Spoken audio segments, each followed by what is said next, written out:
Ils sont partis de la place des évolués jusqu'au ministère de l'Environnement pour exiger que le monde puisse s'accorder pour la justice climatique et la justice économique en RDC.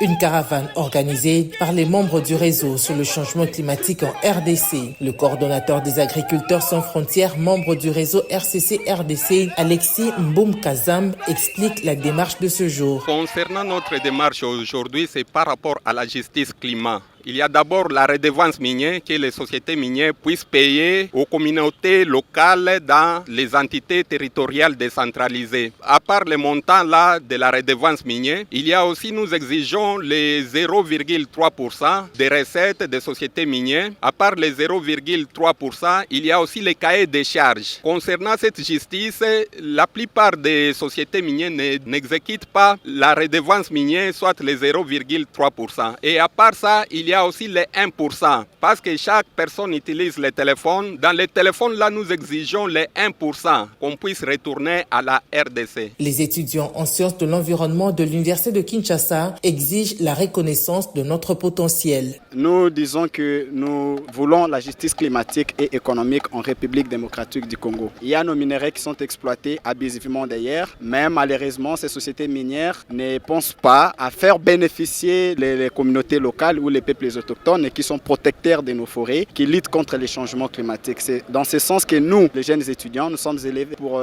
exiger en fait la reconnaissance de notre potentiel. Vous exploitez, vous devez également faire bénéficier en fait la communauté locale. Voilà ce que nous exigeons. Un mémorandum a été déposé au ministère de l'Environnement à l'issue de cette caravane. Nous demandons le versement intégral des 300 milliards de dollars annuels à Bakou et de progrès urgents sur la feuille de route Bakou-Belém visant à atteindre 1300 milliards de dollars par an d'ici à 2035. La majorité des fonds étant versés sous forme de subventions et non de prêts. Il convient de préciser le besoin en matière de financement accru de l'adaptation, étant donné que l'Afrique a besoin d'environ 579 milliards de dollars américains pour financer l'adaptation d'ici à 2030.